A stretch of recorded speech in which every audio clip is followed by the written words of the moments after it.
Muito bem. Vamos começar mais uma escola bíblica. Cadê os jovens da turma lá da André?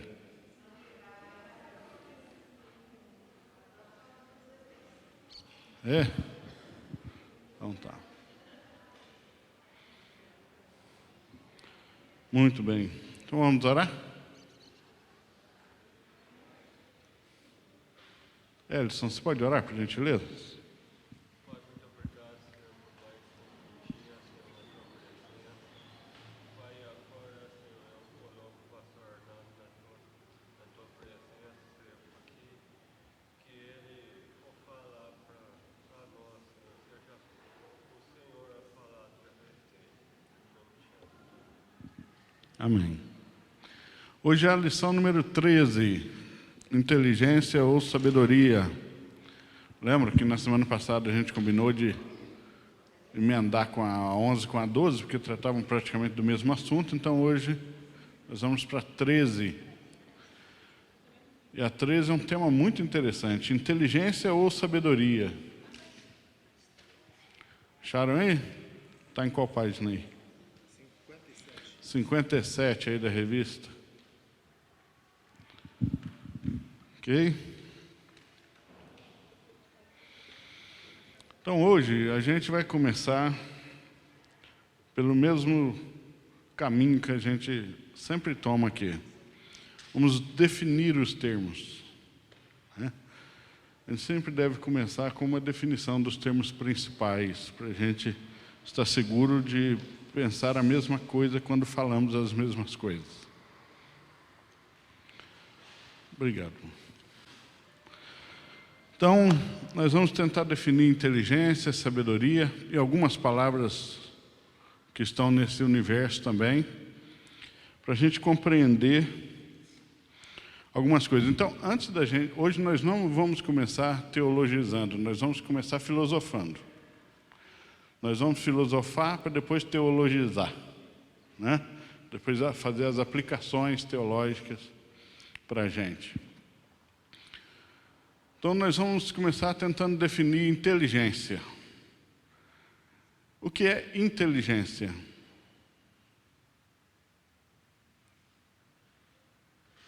Use a sua, pense um pouquinho, né? E me diga o que é inteligência. São palavras que a gente usa, né? Aquele negócio, eu sei, mas não sei explicar, né? Na filosofia, quando você diz eu sei, mas não sei explicar, a resposta é então você não sabe, né? Raciocínio é uma aplicação da inteligência, né? Uma das aplicações da inteligência é o raciocínio, né? E o que é raciocínio? Então, a gente usa as palavras, a gente não tem esse hábito de saber realmente o que elas significam, porque a gente aprende as palavras na convivência diária e a gente tem uma intuição do que elas são, mas ninguém nunca definiu para a gente nunca parou para pensar nisso, então no fundo a gente não sabe o que é, a gente só sabe assim, os contextos em que essa palavra já apareceu na minha vida, então daí eu intuo, né, que seja isso. Então, a gente tem, na verdade, uma silhueta do que é. Sabe, como se você visse uma silhueta sem detalhes. Mas, no fundo, a gente não sabe o rosto que tem. Você sabe mais ou menos a forma, né? Mas não tem muito assim detalhe. É como se você visse só uma silhueta, uma sombra. Então, você tem uma noção das formas, mas não sabe reconhecer o rosto. Então, quando você vê uma forma muito parecida, você confunde, você não sabe diferenciar inteligência e sabedoria. Inteligência e raciocínio. Por quê? Porque você, na verdade, não sabe, você tem uma vaga intuição do que seja. Esse exercício de conceituar as coisas, ele é muito útil por isso, porque ele ajuda a gente a pensar de forma mais específica nas coisas. Eu vou começar mais embaixo na cadeia da escala, né, da cognição, do conhecimento, para a gente chegar lá em inteligência. Deixa eu usar a minha profissão aqui para ajudar vocês, né? Eu sou um programador de banco de dados, então eu vou usar a minha profissão para ajudar vocês a compreender, porque fica mais fácil. Se eu digo assim, 19 horas, o que isso significa para você? 7 horas da noite. Mas e daí? O que significa para você? Nada, porque é um dado. Isso é um dado. É um dado solto, sem uma contextualização. Isso é um dado. Entende? Um dado é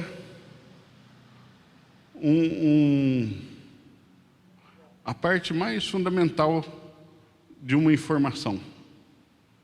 Só que ele não tem contexto. Então, se eu digo assim, 3,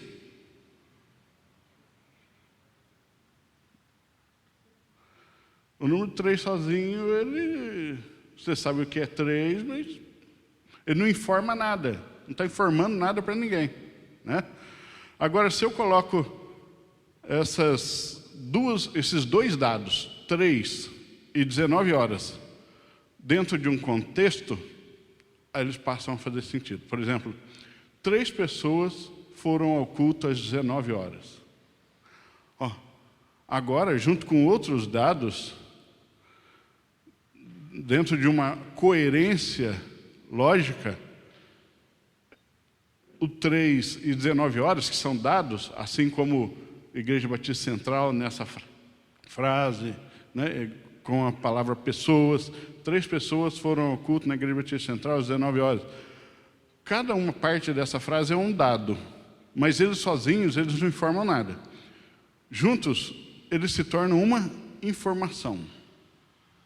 Certo? Então, por isso que quem trabalha com banco de dados, trabalha com aonde os dados ficam armazenados. Mas os dados precisam estar armazenados de uma forma coerente para eles se tornarem informações. E quando você automatiza as informações, você tem informática, informação automática. Legal, né? Minha profissão é muito legal. A informação automática deu origem à palavra informática, né? Então, os dados ficam ali armazenados. Você tem lá a coluna do número de pessoas, aí tem lá naquela linha, igual Excel, né? 3, é local, Igreja Batista Central. O que? Pessoas. Os dados estão ali organizados. Quando eles são organizados de uma forma lógica, eles se tornam informação. Isso é uma informação. Agora, a informação, ela pode ter sentido ou não. E dar uma informação que não seja compreendida, também não comunica nada, né? Então, se eu digo para você assim, como é que eu vou dar um exemplo?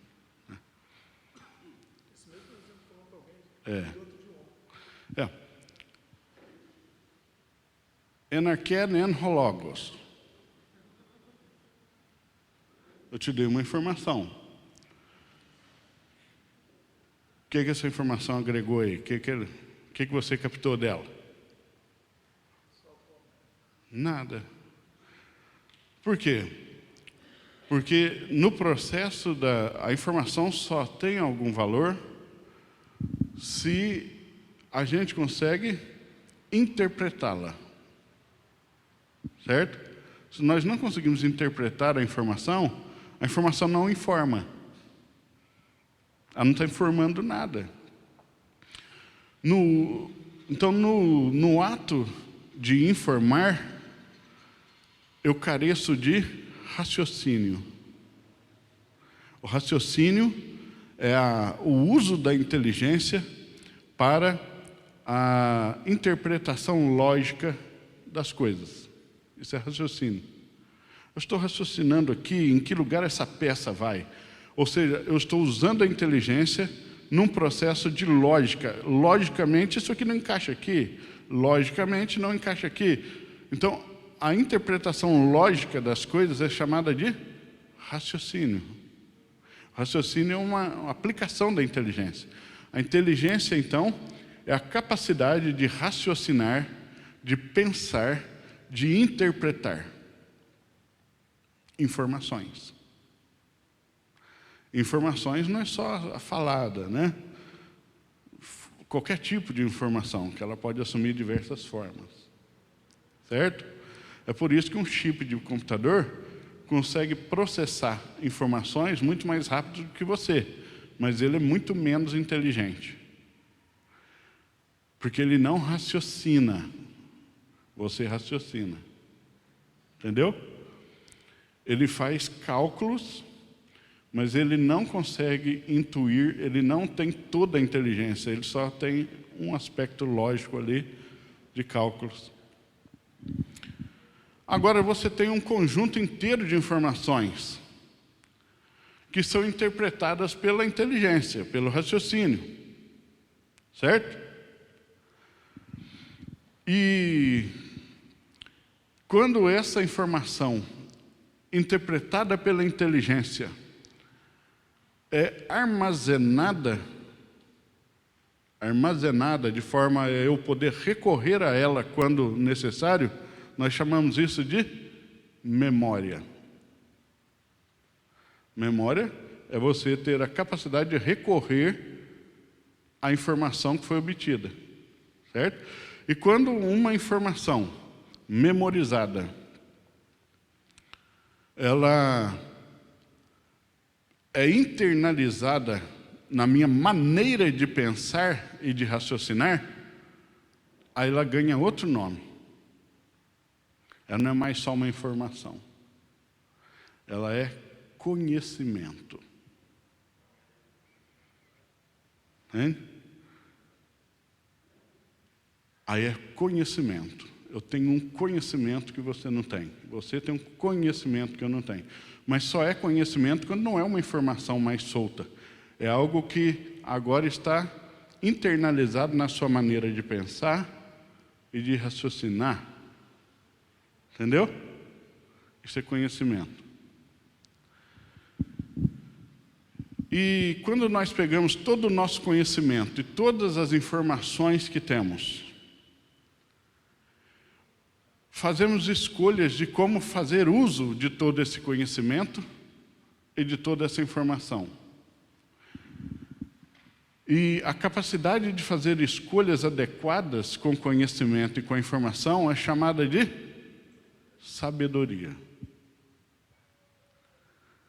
Ok?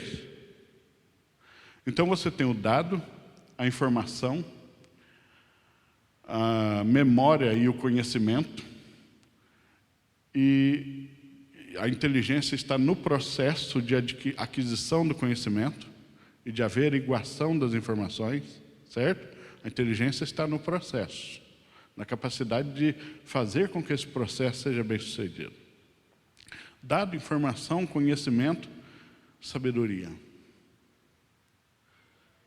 Compreenderam? Ou ficou esquisito? A aula de filosofia, de epistemologia filosófica. Né? A área da filosofia que estuda o que é conhecimento e como ele pode ser adquirido é chamada de epistemologia. Então,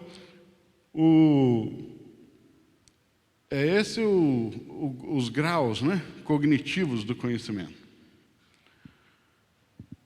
Então, agora nós vamos teologizar isso, colocar isso dentro da perspectiva bíblica, porque a Bíblia fala muito de inteligência, mas fala mais ainda de sabedoria. A sabedoria é recomendada o tempo todo na Bíblia. Você lembra de alguma parte da Bíblia que fala de sabedoria?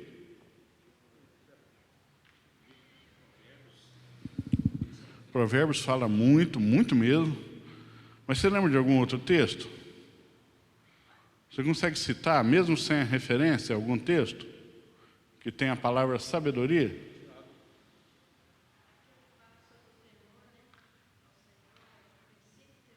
O princípio da sabedoria é o temor do Senhor.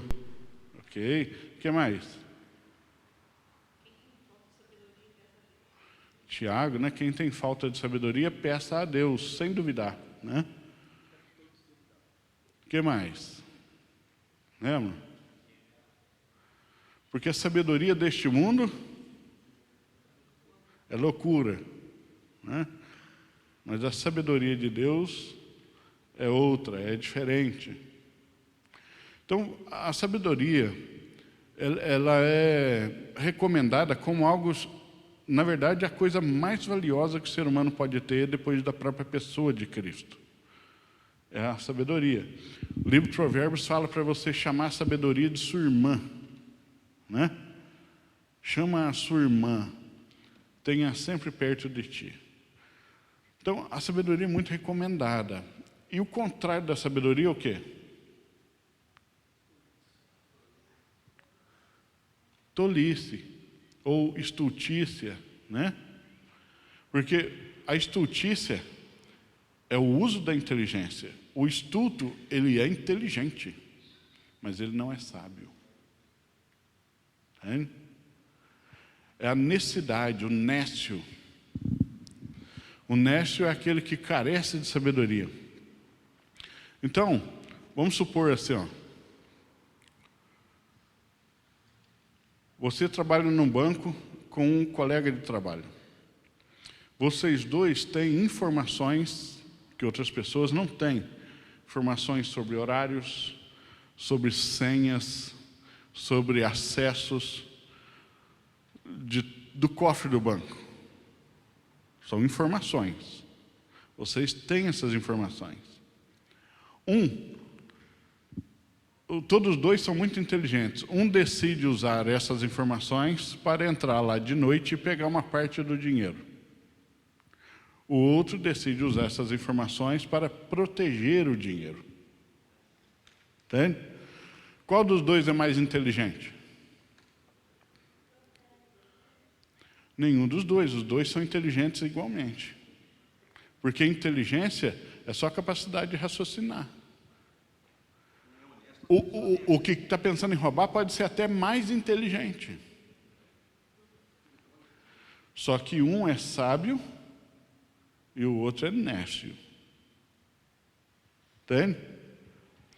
Porque a escolha ética do que fazer com a inteligência e com o conhecimento é a sabedoria. Um está usando o conhecimento e a sabedoria e a informação, conhecimento e a inteligência de forma ética. Isso é sábio. E o outro está usando a mesma informação, o conhecimento e a inteligência, que talvez seja até maior, de forma não ética, ou com uma ética ruim. Então, isso não é sábio. Entende? Então, o grau de inteligência não determina o caráter. O que determina o caráter se expressa no quão sábio é. Entende? Às vezes a pessoa tem até uma inteligência menor, ou seja, ele é mais lento no raciocínio, o raciocínio dele não é tão rápido, você tem que falar as mesmas informações 10, 20 vezes para que ele interprete, para que ele fale, entendi, ou seja, agora interpretou, né? Então ele não é muito inteligente, né? É um pouquinho mais devagar, o raciocínio lógico, a capacidade de perceber e analisar mentalmente situações, de intuir, é mais lenta. Então, ele tem menos inteligência, ele tem um QI menor, né? Ele, para resolver um problema de uma peça, de onde que essa peça saiu, ele vai levar mais tempo do que uma pessoa mais inteligente. Por quê? Porque ele tem uma capacidade de visualização mental mais devagar, a lógica dele é mais deficiente, então ele vai ter que fazer experimentar, em vez de raciocinar logicamente já ir direto. Entende? Só que às vezes ele é mais sábio, mais ético na escolha do que fazer com a sua inteligência, mesmo que menor, do que outros.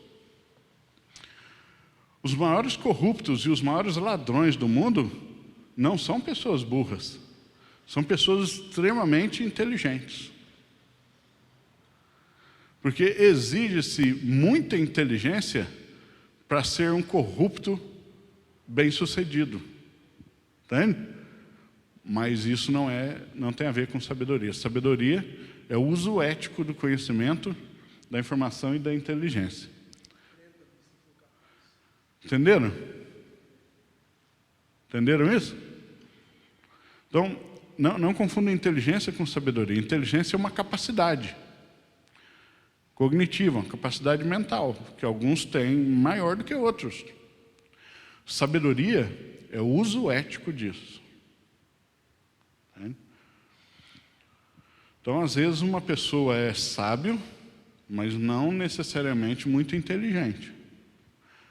E inteligência também, embora ande em parceria, mas não é a mesma coisa que informação e memória. Uma pessoa pode ter uma memória extremamente avantajada, cheia de informação. Eu fiz 18 cursos, eu li 2.000 livros, tem muita informação. Mas a inteligência é baixa, então dos 2.000 livros que ele leu, ele só entendeu 1%. Ler demais não é o segredo, é ler bem, né? Entende? Então, assim, uma memória e a pessoa ter uma bagagem de informação muito grande, não significa que ela seja inteligente nem sábia. É por isso que a gente tem que respeitar os idosos, mas não cegamente. Porque eles têm mais experiência, portanto, um acúmulo de informações sobre a vida maior, né? Mas não necessariamente são mais sábios, nem inteligentes. Entende a diferença? Um canalha também envelhece. Não é? Um pecador também envelhece. Um ladrão também envelhece. Então não são os cabelos brancos que dão caráter, mas dão experiência. De fato, dão experiência. Então não confunda o acúmulo de experiência, de informação, com inteligência ou sabedoria também. Embora a inteligência, mesmo sendo grande, ela é melhor utilizada quando se tem mais informações a serem processadas e jogar mais luz no processo da inteligência e do raciocínio.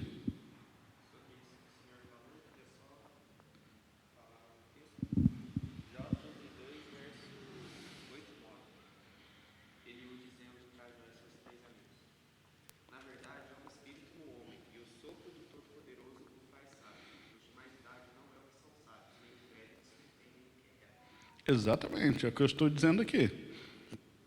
Né? Eles já sabiam desde lá de que respeitar alguém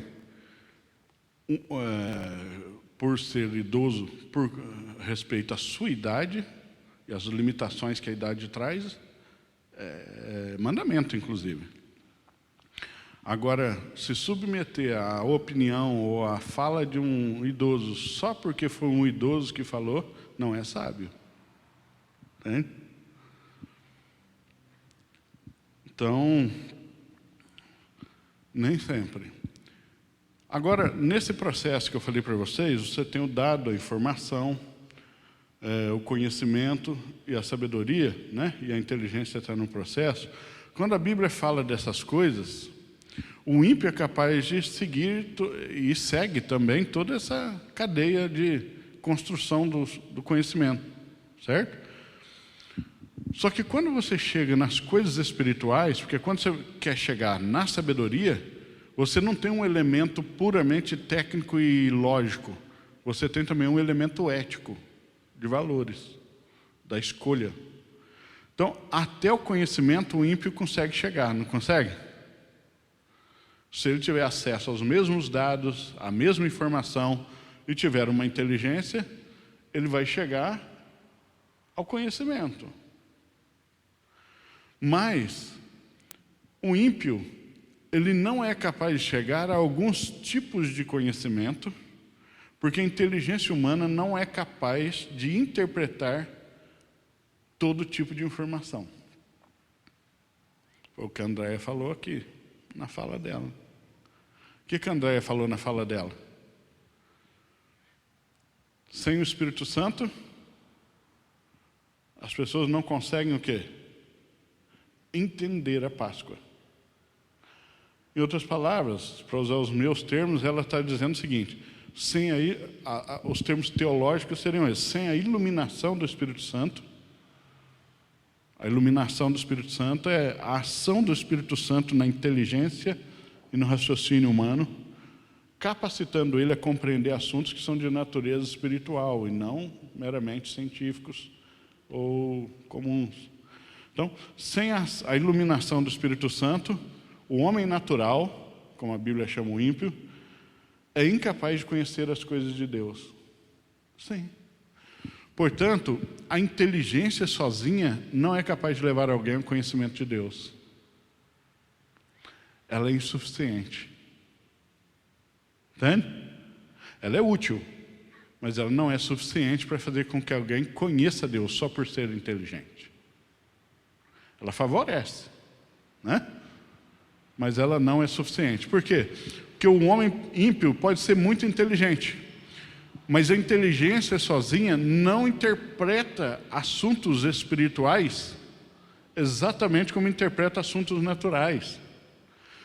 Para interpretar assuntos espirituais, ele precisa de uma capacitação espiritual que só o Espírito dá. É o que a Bíblia diz. Entende? 1 Coríntios 2:14.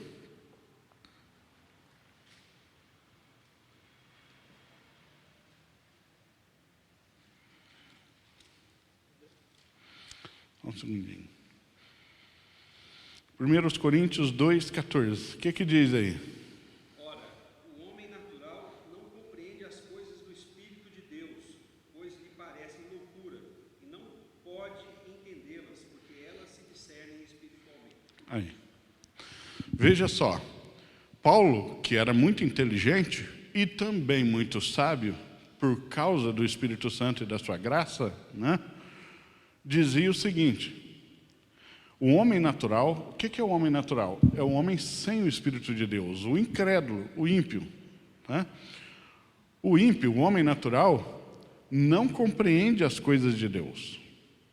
E ele vai dizer por que não compreende as coisas de Deus. Por quê? Porque elas só são discernidas. E o que é discernir? Discernir é você ter a capacidade de separar, interpretar adequadamente. Elas só podem ser bem interpretadas pelo Espírito de Deus agindo nesse homem. Agora, olha a expressão de Paulo: ele não pode entendê-las. Ele não diz que é difícil para ele entendê-las. Ele não fala assim, para o homem natural é mais difícil entender as coisas do Espírito. Ele fala isso? Ele não diz que é mais difícil. O que ele diz? Não pode entendê-las, porque elas só se discernem espiritualmente. É impossível. Não é que é difícil para o ímpio entender as coisas de Deus. Não é difícil, é impossível. Não adianta, é como falar com uma coluna dessa aí, tentar fazer a coluna entender o que é Páscoa. Não adianta, é um discurso vão. Por isso que pregar sobre a Páscoa não converte ninguém. Entendeu? Fazer as pessoas deixar de comer chocolate no domingo de Páscoa não converte ninguém. Temos que pregar a cruz de Cristo e o Evangelho, porque crendo em Cristo ele se converte. Convertendo, ele é iluminado e os outros assuntos serão entendidos na medida que ele se defrontar com eles. Entende? Até que ele se converta, ele não vai compreender ceia, batismo, igreja, Páscoa, Escritura, não vai entender, não adianta. Então, isso são efeitos da salvação. Então, você tentar fazer com que o incrédulo produza os efeitos de um salvo, é você tentar montar num porco e esperar que ele galope como um cavalo. Entendeu? Não vai funcionar. É você plantar um pé de maracujá e esperar colher uva. Entendeu? O efeito nunca vai ser uva. Por quê? Porque a natureza da planta é maracujá. Entendeu? Ah, mas parece, cresce de rama, eu fiz giral, parece, mas não é. Nunca vai dar uva. Entende? A menos que a natureza da planta seja transformada em parreira, maracujazeiro seja transformado em parreira, nunca vai dar uva. Então, a mensagem evangelística nunca é sobre santidade, santificação, costumes santos, deixar de fumar, deixar de beber. Por quê? Porque se ele deixar de fumar e beber, ele só vai ser um pecador mais saudável. Não mudou a natureza. A pregação evangelística é sempre sobre o Evangelho e a cruz de Cristo, porque essa sim pode fazer com que ele seja transformado em outro ser, em outra criatura. Sendo convertido a Cristo, aí ele agora pode compreender a santificação e valorizar a santificação. Entendeu? Então não adianta a gente pregar só os efeitos da salvação para o incrédulo. Ele não vê valor na santidade, ele não vê valor na vida santa.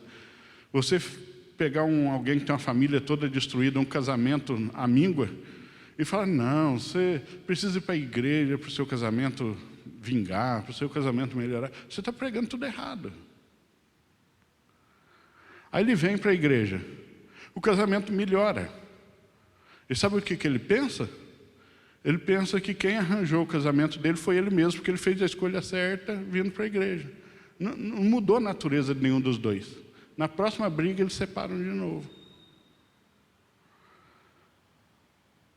Vir para a igreja pelos motivos errados não muda a natureza de ninguém. Entendeu? Você está com esse casamento amigo aí, você precisa de Cristo, separando ou não. Ainda que seu casamento não se recupere, você precisa de Cristo. E com Cristo, a sua chance de recuperar seu casamento é muito maior. Mas você precisa de Cristo. E não apenas de redenção para o seu casamento. Entendeu?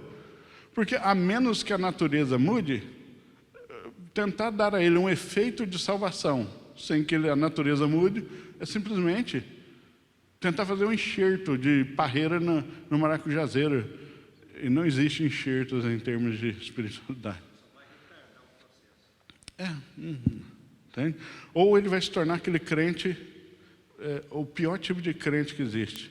O que não é crente de verdade. Permanece na igreja, achando que tudo é consequência da grande capacidade e do favor que ele fez para Deus de ter vindo para a igreja. Entendeu? Só dá trabalho esse tipo de crente. Então, é bom quando alguém é inteligente. Né? Ver alguém inteligente é sempre bom. É bom conversar, observar gente inteligente usando a sua inteligência, não é? Gente que faz coisas que você fala assim, como é que consegue, né? Habilidades, inteligência é sempre admirável. Mas não idolatra a inteligência. A Bíblia não manda você andar com quem é inteligente, manda você andar com quem é sábio. A Bíblia não diz para você se espelhar nos inteligentes, ela diz para você se espelhar nos sábios. Não é? O que a Bíblia diz em Provérbios? O companheiro dos sábios se tornará sábio, mas o companheiro dos insensatos se tornará louco. É o que a Bíblia diz. Então, por exemplo, a Bíblia fala de inteligência em Jeremias 3,15. O que diz Jeremias 3,15?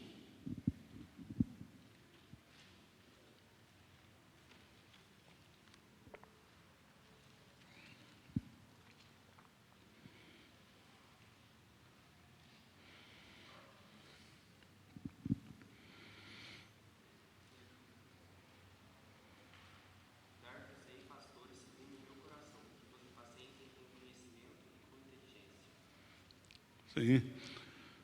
Então, o que Deus prometeu aí? Eu darei a vocês pastores que cuidarão de vocês com conhecimento e com inteligência. Interessante, né? Algumas trazem conhecimento e outra palavra aí. Ciência, né? No lugar de conhecimento. Porque ciência e conhecimento é a mesma coisa, né? A palavra ciência significa conhecimento. Por exemplo, quando alguém diz assim, você pode escrever aqui no documento que você tem ciência disso? ou seja, que você tem conhecimento da informação, né? Ciência e conhecimento é a mesma coisa. Então, por quê? Porque um pastor, ele precisa de inteligência para pastorear, não tem como. Ele não precisa ser um gênio, né? Ele não precisa ter o QI de 178 como o Howard Atkinson tem. Sabe? Você nunca ouviu falar de Howard Atkinson? Não, ele tem um QI maior do que o do Einstein. Einstein tinha de 170, ele tem de 178. Se eu falar o nome do personagem que ele interpretou por anos na televisão, você vai saber. Mr. Bean. Não, o intérprete do Mr. Bean, o Howard Atkinson, tem um QI de 178, é maior do que o do Einstein. E ele é mais rico do que o Cristiano Ronaldo, para você ter uma ideia, né? Ele é riquíssimo, formou em Oxford, em engenharia elétrica. Ele é inteligentíssimo. Você não precisa ser um Howard Atkinson, né? Você não precisa ter aí um QI absurdo de elevado. Agora, você não pode ser alguém que não consegue raciocinar sobre as coisas. Você tem que conseguir. Então, um pastor precisa ter um mínimo de inteligência. Ele tem que ser capaz de raciocinar, de pensar, de interpretar as coisas, né? Situações, textos, o tempo em que ele vive. Agora, não é só inteligência, ele diz também conhecimento. E conhecimento na Bíblia tem dois sentidos. O conhecimento secular, um pastor não pode ser leigo sobre tudo. Ele não é obrigado a saber tudo, mas ele não pode ser leigo sobre tudo. Um pastor tem que estar sempre em busca do quê? De conhecimento. Um pastor não pode parar de estudar, de ler, porque, afinal de contas, ele precisa de conhecimento para pastorear, para orientar, para dar o caminho para uma igreja, não é? Então, todo pastor que você vai dizer, ele não estudou, não, ele não sabe ler, ele não gosta, mas é um excelente pastor. Eu não duvido. Mas se ele escolheu permanecer assim, aí eu duvido que ele é um pastor de Deus. Entende? Deus pode chamar uma pessoa sem nenhum conhecimento para ser pastor, mas não permitirá que esse pastor continue assim. Não é a vontade de Deus. Entende? Agora, a maior virtude não é nenhuma dessas duas. É o que ele vai fazer com esse conhecimento, com essa inteligência? Ganhar dinheiro em cima das ovelhas?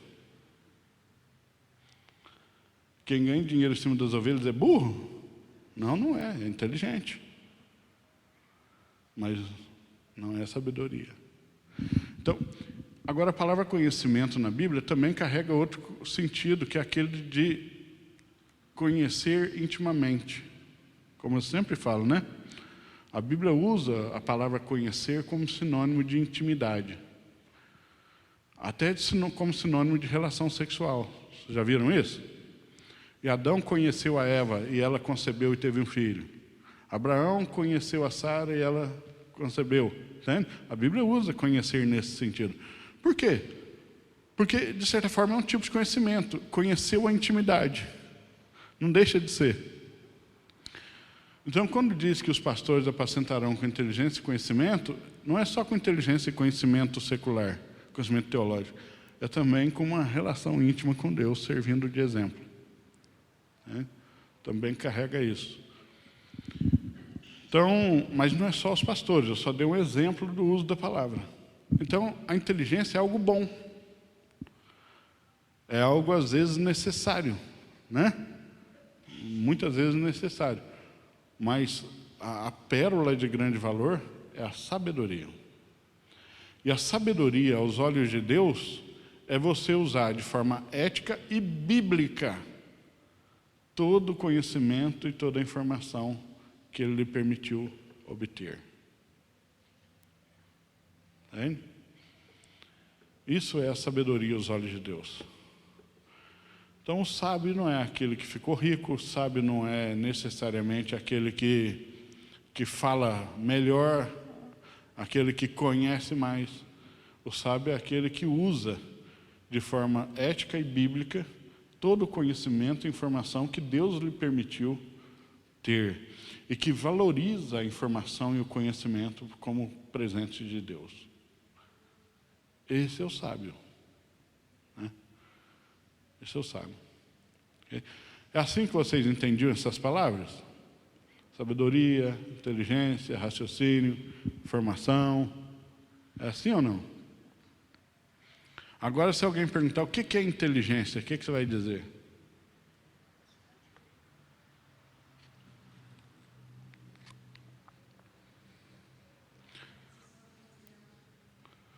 Inteligência é a nossa condição, né? Um presente de Deus para nós, seres humanos, que nos dá a condição de apreender em conhecimento, né? De aprender informações, de interpretá-las, para a criança você não vai falar assim, né? O exercício melhor é você conceituar o termo, depois aprender a conceituar para a criança. Aí não tem erro. Porque se uma criança pergunta o que é inteligência, o que eu diria? Eu diria assim, olha, inteligência é o presente que Deus deu para nós, de sermos capazes de entender as coisas. Entendeu? A gente só entende as coisas com inteligência. Por exemplo, você entende que pôr o dedo ali na tomada dá choque? Isso é inteligente. Então, o inteligente é aquele que põe o dedo ou o que não põe? O que não põe. Por quê? Porque ele tem o conhecimento, ele sabe, eu vou falar assim com a criança, ele sabe que se puser o dedo dá choque. Mas ele tem um conhecimento sobre isso. Ele não sabe explicar a eletricidade, mas ele tem um conhecimento de que se puser o dedo lá, algo dá um choque nele, né? Aí, quando ele vai crescendo, ele fica curioso sobre o porquê do choque. Mas por que dá choque? Aí ele vai perguntar de novo, mas pai, por que dá choque? Eu falo, porque a tomada tem 2 fios ali dentro que tem eletricidade. Aí ele fala assim, mas o que é eletricidade? Né? Aí eu falo assim, é porque os átomos ali dentro do fio, os elétrons estão em movimento, né? E o movimento dos elétrons, quando junta ali com o movimento dos nêutrons no outro fio, eles percorrem o nosso corpo e vibram o nosso corpo de um jeito que é ruim, não é legal. Isso é o choque, né? E a eletricidade. Mas o que é elétron? Por isso a criança é o maior filósofo que existe, porque ele quer sempre saber o porquê das coisas. E filosofia é só isso, nada mais que isso. Né? Todo crente tem que estudar filosofia, porque é um presente de Deus, é bom demais. Depois da teologia, né? Muito legal. Então, a gente saber fazer isso. E sabedoria é, agora que você sabe, o que você vai fazer com isso? Não vou pôr mais o dedo lá. Isso é sábio, é uma decisão sábia. A decisão que se toma a partir do conhecimento é sabedoria. Agora, se ele fala assim, eu não vou pôr, mas leva a irmãzinha lá que ainda não sabe, põe o dedinho dela, é porque ele fez um mau uso do conhecimento. Ele usou o conhecimento para ferir. E isso revela o caráter. Entende? Então, o caráter está ligado à sabedoria. Porque o caráter é o que é revelado com as escolhas sábias ou nécias que fazemos.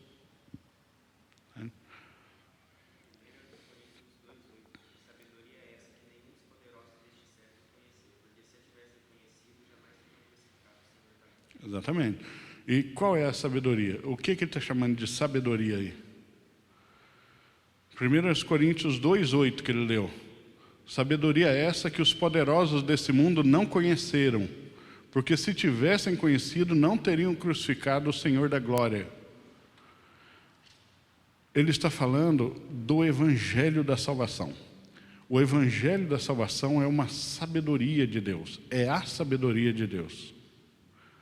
Então ele está dizendo, os reis, os homens poderosos desse mundo, inclusive ele está se referindo aos fariseus, sinédrio da época, os homens poderosos não conheceram a sabedoria de Deus, porque se tivessem conhecido, não teriam crucificado o Rei da Glória.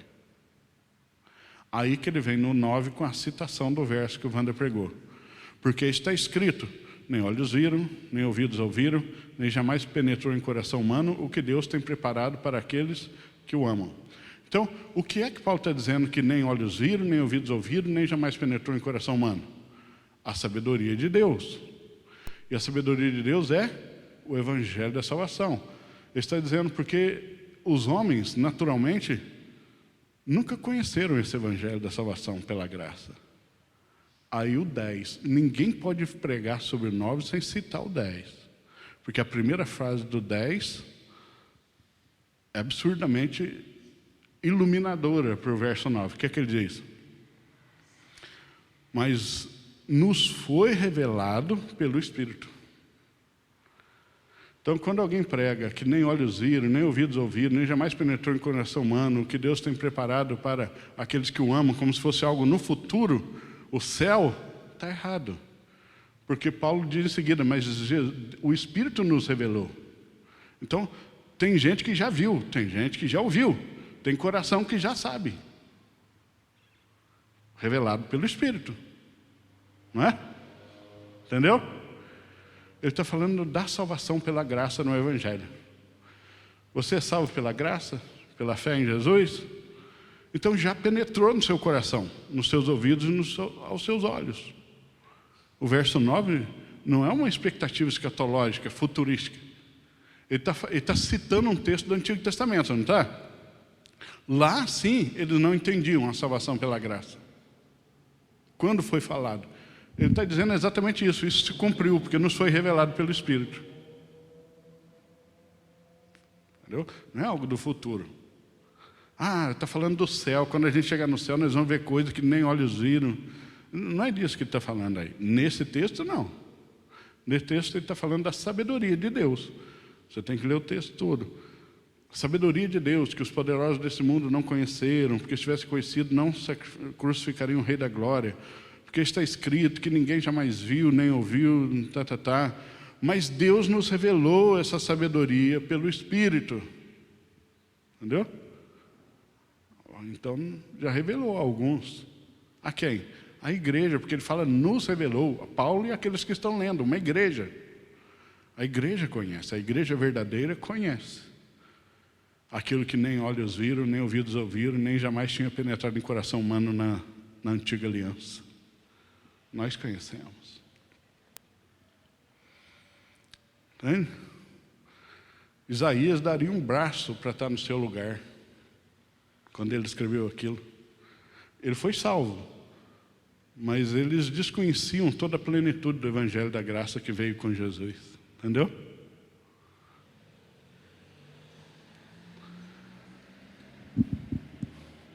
A plenitude do Evangelho é que os homens não conheceram, nem poderiam conhecer pela sabedoria humana, porque só se discerne espiritualmente, né? Então, sem a ação iluminadora do Espírito, ninguém compreende o Evangelho, ninguém compreende a graça de Deus, ninguém compreende o amor de Deus, ninguém compreende a Escritura, né? Como a colega da Andréia que disse lá, ninguém pode julgar a relação que eu tenho com Deus, porque é só entre eu e Ele. E a Bíblia não foi, a gente não sabe nem quem escreveu, não dá para acreditar em tudo. Aí a pergunta sempre seria a mesma. Mas então com que Deus você tem relação? O que você sabe sobre Ele? Onde você obtém as informações, os dados, as informações sobre esse Deus para crer nele? Porque você não pode crer em algo que você desconhece. Se você desconhece, não tem como você crer, certo?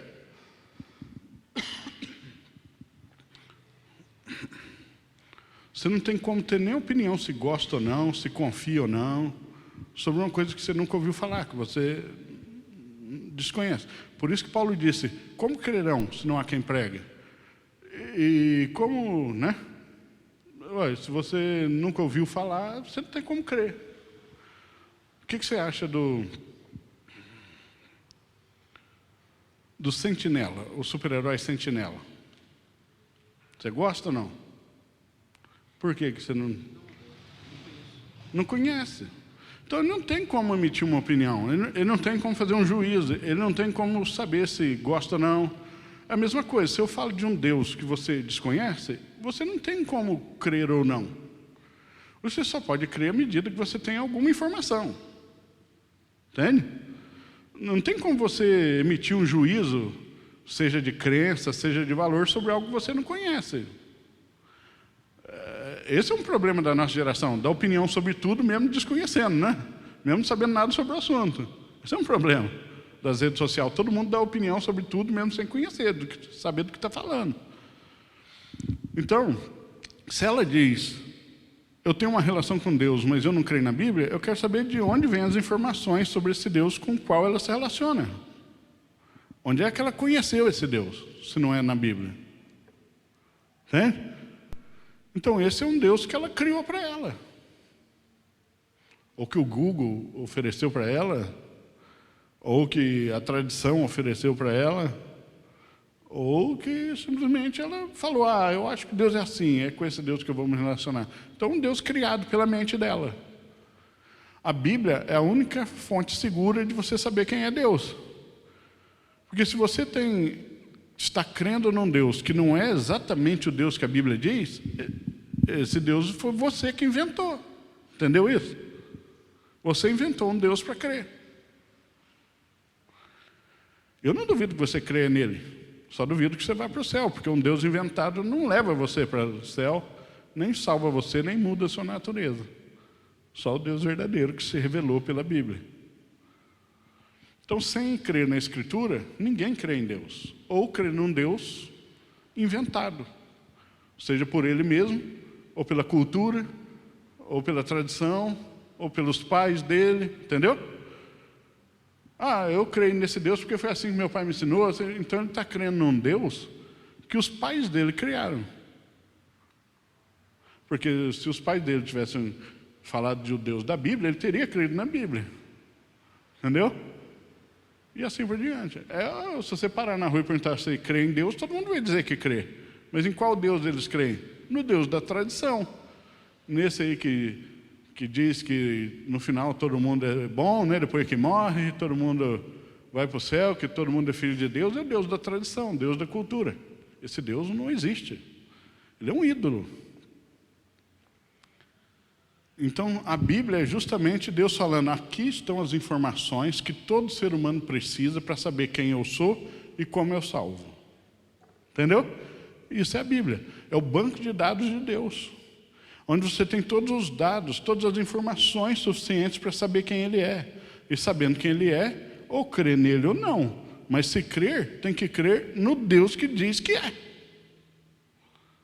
Entendeu?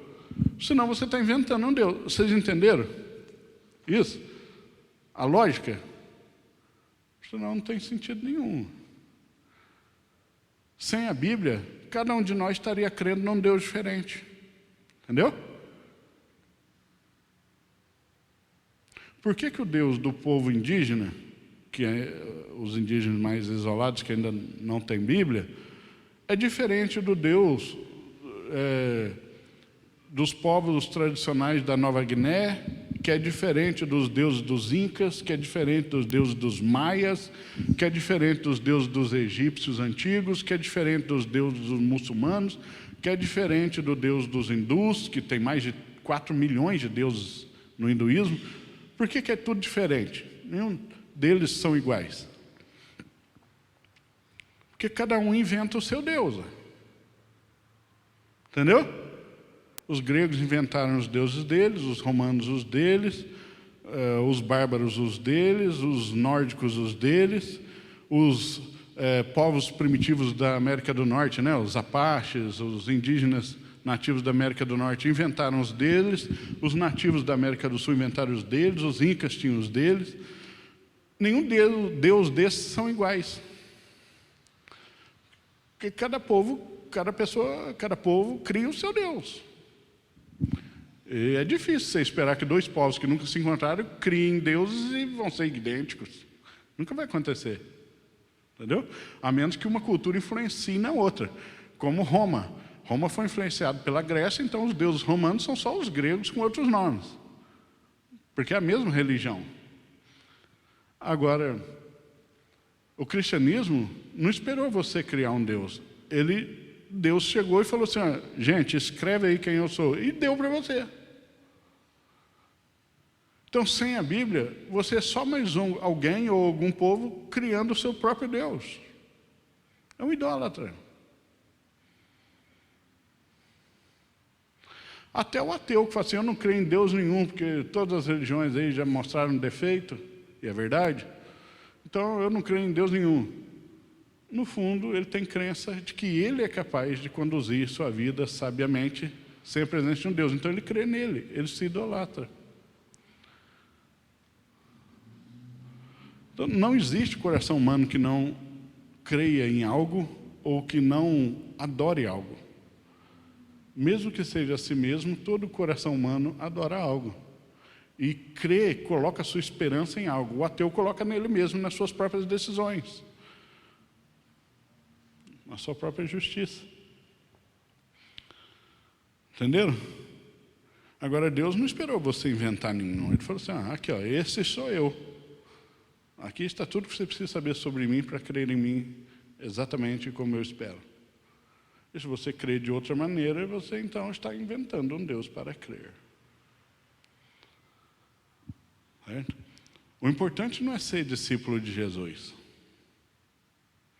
O importante é ser discípulo de Jesus como Jesus quer que você seja discípulo. Né?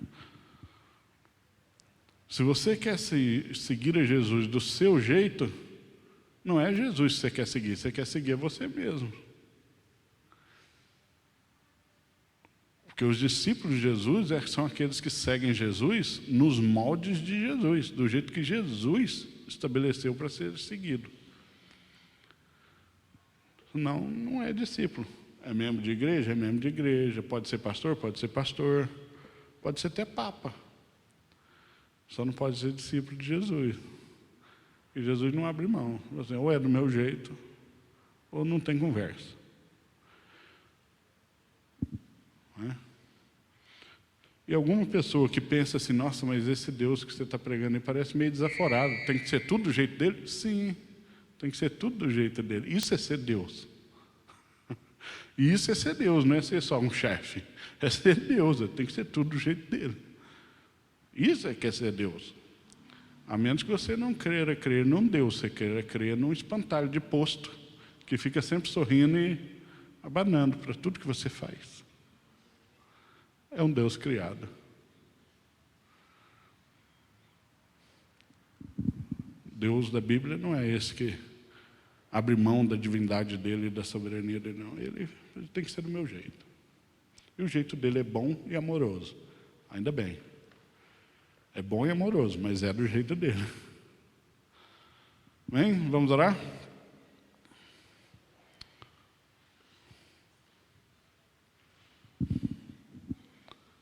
Senhor, obrigado a Deus por esse tempo juntos.